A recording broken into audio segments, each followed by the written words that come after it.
just so if Salt pops in or anyone pops in late. Hi, Pig. Hi, Pygmalion. Hello, my love. Oh, she's not going to be able to get a lot of pets while I'm messing with chemicals and stuff today. Oh, good girl. Okay, so first of all, today I'm going to do kind of rough oil painting. I don't have a lot of experience. That's not what RTFM is about.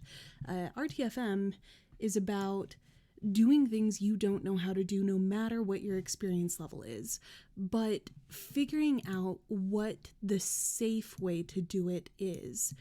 If safety is a necessary, kind of fear or things like that. So, first of all, you don't have to be good at art to do art. That's not what this is about either. RTFM is not about being good at art. RTFM is not about being good at anything, in fact. RTFM is just about doing the things you want to try to do. Oh man, it looks like... I wonder if we're not going to be able to stream tonight because it looks like things are pretty demanding. We might be okay. We'll take it up. Anyway, so pulling up my references. Some of these photos are from online and some of them are photos I took that I'm going to try to use as reference. We'll get into the oil painting shortly, but whenever you're going to start doing something art-wise, if you're not, whether you're good or bad at art, you really ought to find references to use. References are kind of what helps you make good art, at least make decent art. And so I'm trying to find, let's see, these are some things that I wanted to use as reference that are from the albums, blah, blah, blah. I'd love to do the pancake face. But art is just kind of, no, that is not what we need. We need our album. Come on, photos, albums. Oh, I'm in the wrong place. Okay, references. So let's see. I wanted to do one of the deer that I had taken reference for, or maybe I should do one of these creepy ones. See, some of these are photos I've taken, some of these are photos from online, but we do need to make a choice about which one we're going to use. Let's see, albums. Not those albums. These albums? No. Portfolio. Maybe it's... Nope. Art refs. Here we go. Okay. So, open like a new tab. Open like a new tab. Open like a new tab. So, I've got a couple of ideas of what I want to do. And they're both a little macabre, but it's kind of... It is what it is. These are just... Don't ask why I have the references I have. These are... There's no sense to what I'm doing. Okay, so there is deer pinned by avalanche. I was thinking about doing kind of... So if you look... Yeah. So I'm kind of trying to block out what I want to do first. And I thought it would be neat. One of the things to do... Oh, fuck. Yeah, let me just undo. Yes, history recently closed. I've got a picture in a cave. So I took this in Carlsbad a few years ago. And I thought it would be cool to do kind of like an oracle deer wrapped around the cave, like Cassandra the oracle in the myths where Apollo did that. That's one idea I've got. So That's one idea. Another one is I like this picture. I like how it's framed. It's kind of interesting. And this does happen to elk and deer. Sometimes they get locked and sometimes they lose their life. It's just interesting in a variety of ways. These are just references for if I want to put in additional details. Let's see. There's a deer with moss on antlers. Here we go. Yeah. And this one's a little less macabre. Okay, very majestic. Yes. Yes, sir. So, men, what's preventing you from looking like this? God, I wish I looked like this deer. Okay, so this is some of the ideas I've got. So I've got the moss, you've got ferns. I do like this a lot.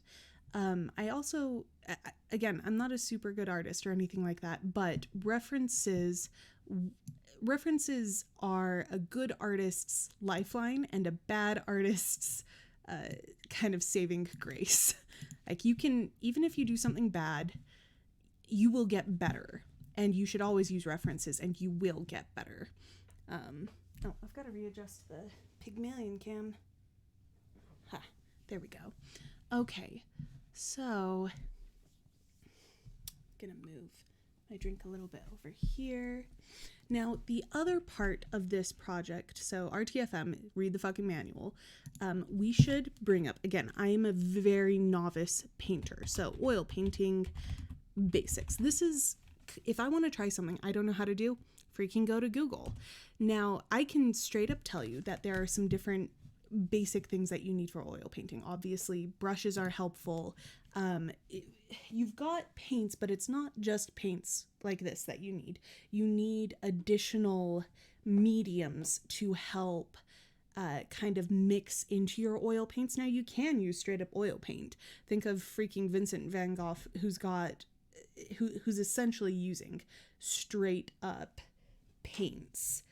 Or at least it seems like that. So you can go really thick. Texture has a lot to do with what you want to do. But for those of us who, and Vincent was not wealthy or anything like that, but for those of us who want to spread out our supplies a little bit more, or we can do more with less, or you want smoother looks, or you want it to dry a little bit faster, because remember, oils take a long time to dry. I'm sure we all...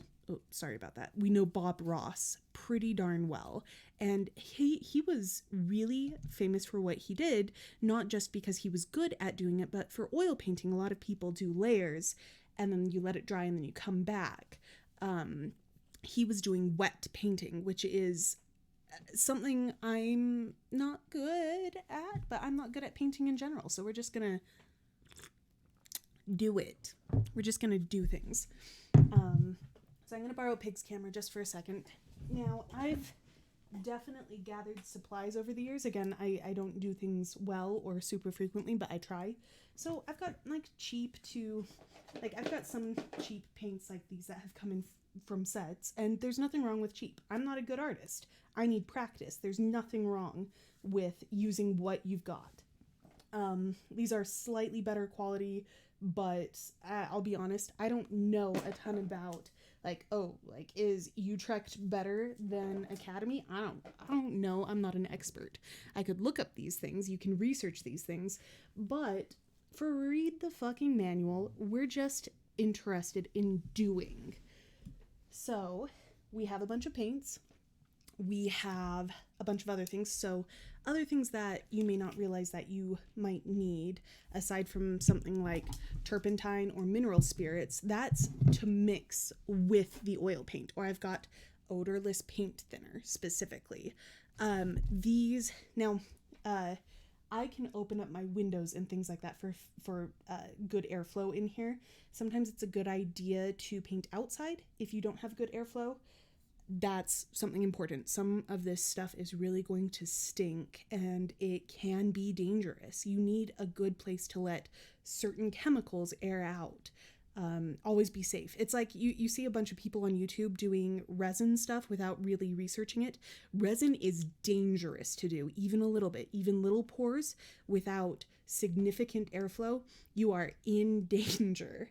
So whenever you're going to do something new, look that up. We did soldering on the first RTFM, and I have good airflow, and I wasn't doing a ton of soldering, and I was turning off the soldering iron in between, so I was good. I could open the window right over there, the door, or the window here if I needed to, and I didn't need to. Hey, Andrina, what's up? So, yeah, Andrina, you know, I'm not a professional painter or anything like that, but this is RTFM, which is where I kind of sort of try to just encourage people to just do things and to read the fucking directions. Read the fucking manual. So I guess soldering was kind of a mixture of don't read the fucking manual and read the fucking manual, because I had more experience with soldering. Again, I've done a little oil painting, so I know a few of these things. Anyway, so basics. You need paints. You need a medium to thin your paints. You need brushes, or you can freaking finger paint. I don't care. You need something to paint on. It doesn't matter if it's canvas or like this is just freaking. Yes, this is just a pad with canvas on it, because again, I do have other stuff, but I'm not super good, and that's okay, because the important thing is just to practice. Oh, poor Pygmalion.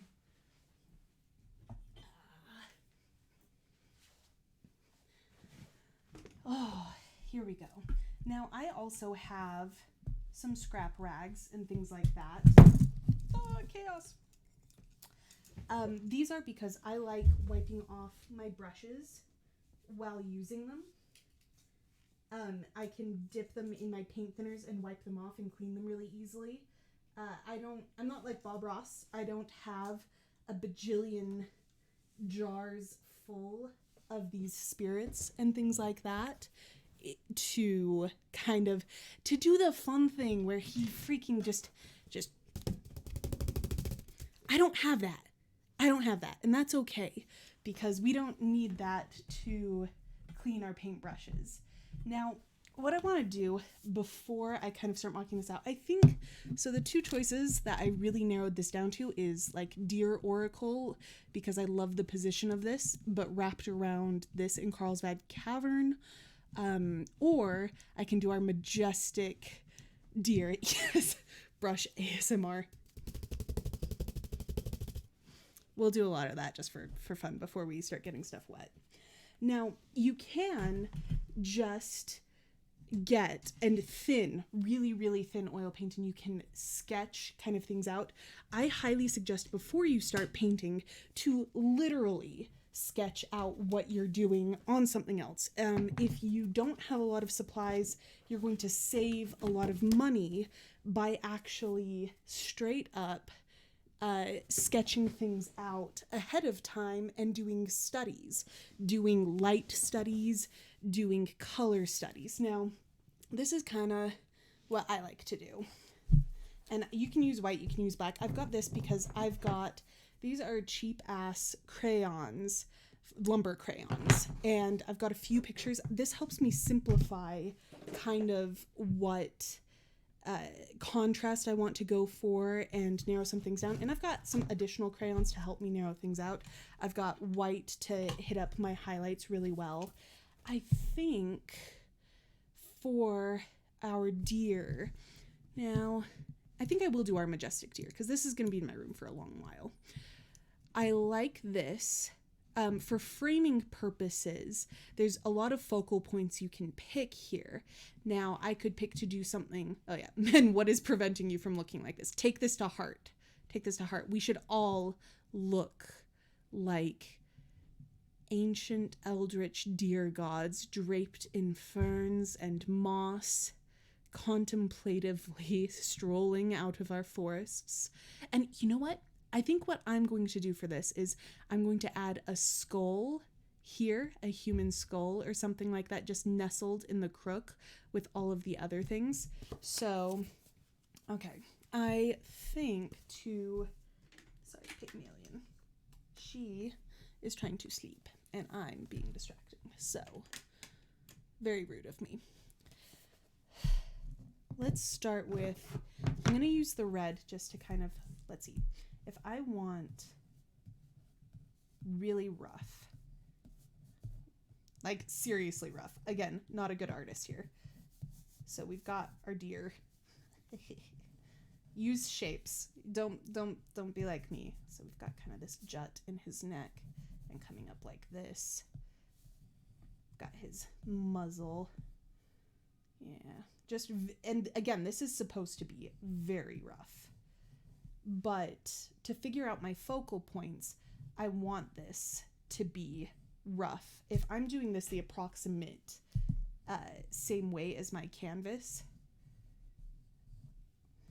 I need to know where things are going to lie and decide if I like how it is. And because sketching out like this is going to allow me to change it before I do this. And we'll do this again on the canvas up here, but for my focal point, we've got this and we've got our skull nestled up here, and then I can even pull out, we'll do the drapery. I do like how it drapes and curls up like this.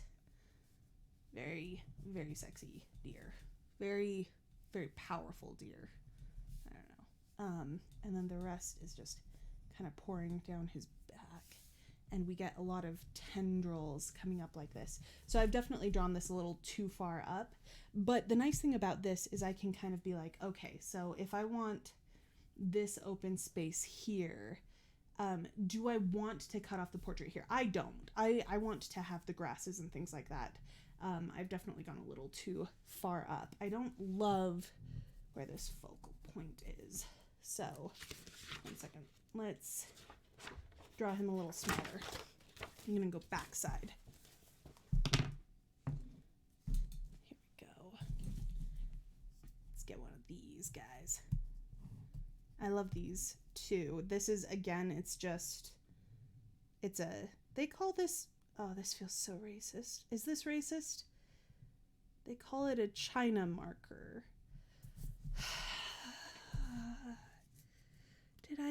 Is it racist, or is it just because that's where it's from? Let's do a search. Why is it called a pink moon? A China marker. Because people have been known to use them to mark porcelain. Okay. Oh, it's not racist. That's great. I'm thrilled. It's not racist. It's China because it's porcelain. Not China because, for whatever reason, white people. That's why. Let's see. I'm just trying to open up my marker here because this will be better than the basic crayons. The so basic crayons. So mainstream. Anyway, again, I really like using these for blocking. Man, I think maybe I shouldn't stream tonight. Our network is usually not this slow. We are like in the red. It's possibly because I have 3. No, I don't know. Okay. So let's go back to not that deer, this deer. Okay. Now, do I want him? There's a couple of choices here. So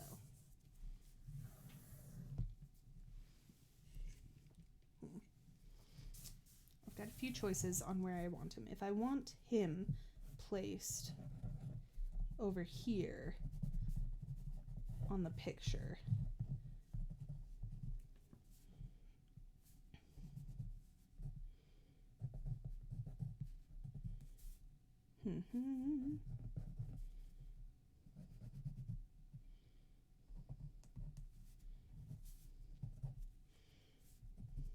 or over to the other side.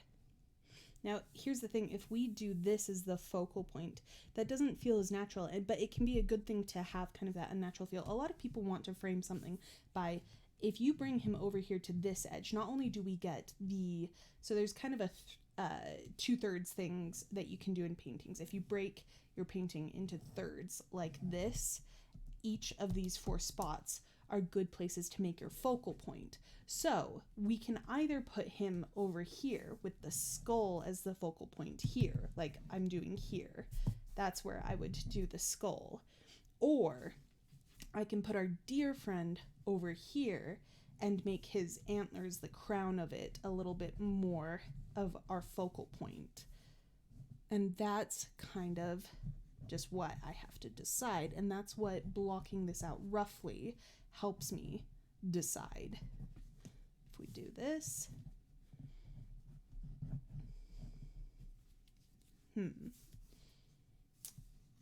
or the other option is, so we do this and then we add additional objects of interest as well. Like, we don't have to make this all about the deer.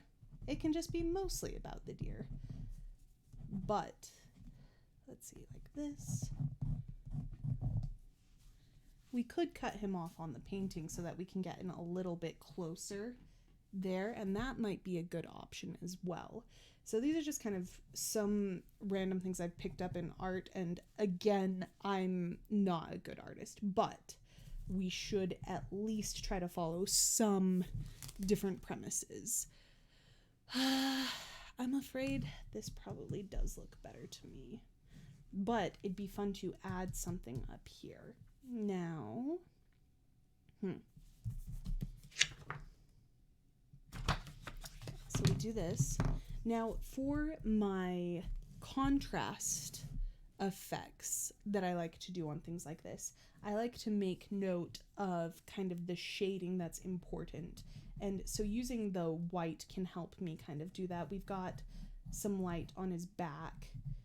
Some of it's lighter colored fur that you can see here, but some of this is light coming down.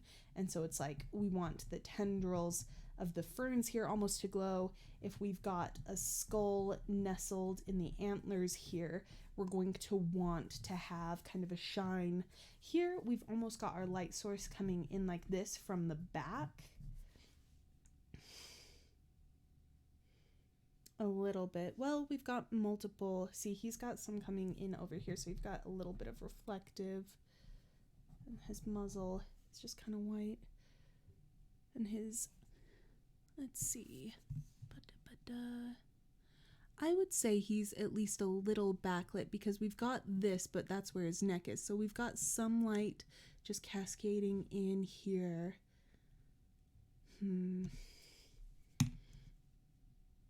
This was probably a picture taken on at least a partially overcast day because it doesn't feel really bright to me. And looking at his eyes, we're not getting a ton of shine or anything. We get a little bit on the front on his nose here, which might be a nice detail to add.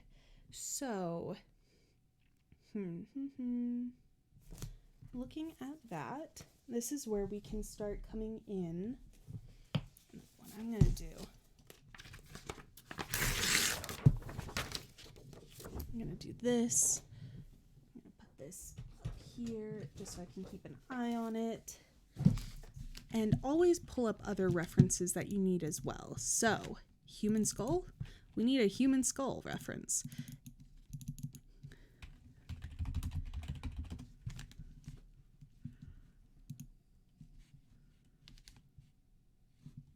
And I don't need it to be super obvious. We can have it facing a little bit back. So finding one at that angle is a good idea. And this is very helpful here. So we've got these curves. I almost want it nestled like it's between these two and almost looking back that way. So honestly, the best one for that is this one here. Now, if I tilted a little bit more this way and I nestled the jawbone right in here. Oh, thank you. Sometimes I use pretty words when I've got words for things. I don't always have the words. They escape me. Trixie Hobbitses. Oh, stock photo. Go away. Oh, I love that. Okay. I love a nice aged skull. Now, it might be even more appropriate to have one without a jaw, but then to have it nestled real well right in there, almost staring right at us. Almost like both the deer and the skull are staring at us, and I love that idea. And the other thing is you have to remember that humans, a lot of animals do this as well, but humans especially, we see faces and things that aren't faces. And it's because we recognize the eyes. The general kind of face shape is very imprinted in our brains. We're programmed to recognize faces. And maybe that programming comes from childhood on, maybe it doesn't. But even though this is covered in stock photo, I've got the information I need here. And so I'm going to pull this up. And that's what I'll use for there. Okay. So this is where I'm going to readjust a little bit. Poor Pygmalion is like, what the fuck are you doing?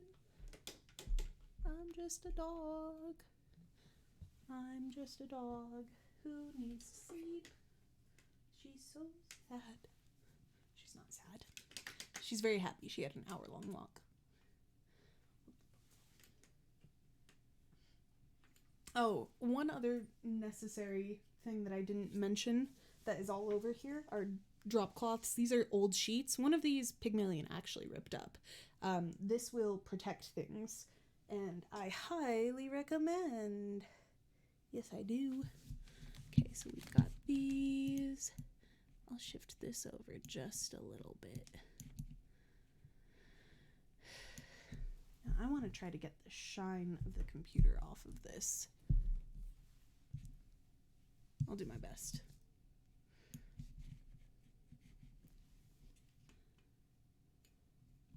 But I also want to be able... There we go. Well, and I can stand if I need to. And I didn't do much light because now I want to block it out on the lighting. You can also block with your colors faintly when you start oil painting, and that's a good idea because building up layers is very important. Well, and it has a particular effect. Some people, I'm sure, love effects that have fewer layers. It's cleaner in certain ways to them. Oh, pig butt. Love a good pig butt. There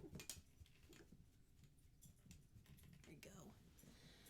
And what I'm going to do is I'm also going to use gloves just because you can get oil paints off, but not super easily. And so I like this because I have a dog and I don't want her to ingest things, and I don't want to accidentally ingest things, except for this delicious beverage here. Got bevs. Can you tell Pig is sick of my shit today? Nah. We got muddy and had to get sprayed down. Okay. So the colors I kind of want to use for blocking here are ones either I want to be able to cover up or things that help add to it. You don't want to see lines and things, but again, I'm less worried about that and more interested in actually doing and practicing things. So let's just do the thing. Let's just do it. We're gonna scoot this back. I've got my palette down here. Not that I'm good at putting a palette together, but we will try. Oh, we will try, children. I'm gonna sit that down like this. Make sure things aren't on edges. I've got more covering. More stuff covering. Everything. Limited workspace. I'd use more space, but I'll get better with setup with time. Okay. This. Now, we've also got to talk our background. I've done this wash was for a different project, But if I want to add some other things, I should really start doing that. But I do want to block this out first. I know I'm going back and forth a little bit. I'm not going to use a super tiny thin brush for these things just yet because, again, rough blocking. I'm also not super great at picking out, like, there are different shapes to brushes and things like that. Again, I've picked up stuff with time, but I don't actually have a strong opinion about how you should use or shouldn't use certain things to make certain effects. Like, yes, to some degree, this is very effective for making fan strokes for trees or things like that.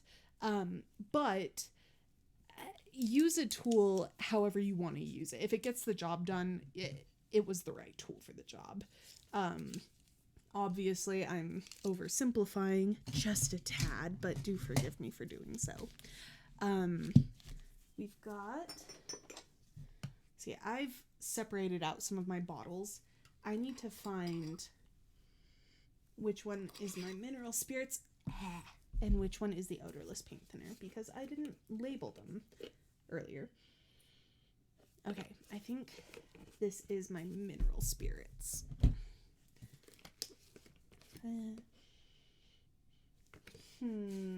I could be wrong. This could be straight up paint thinner. Oh my god.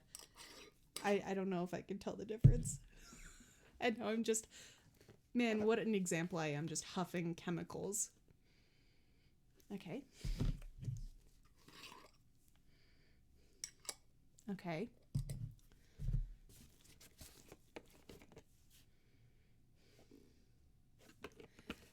Oh dear. Oh dear, I really can't tell.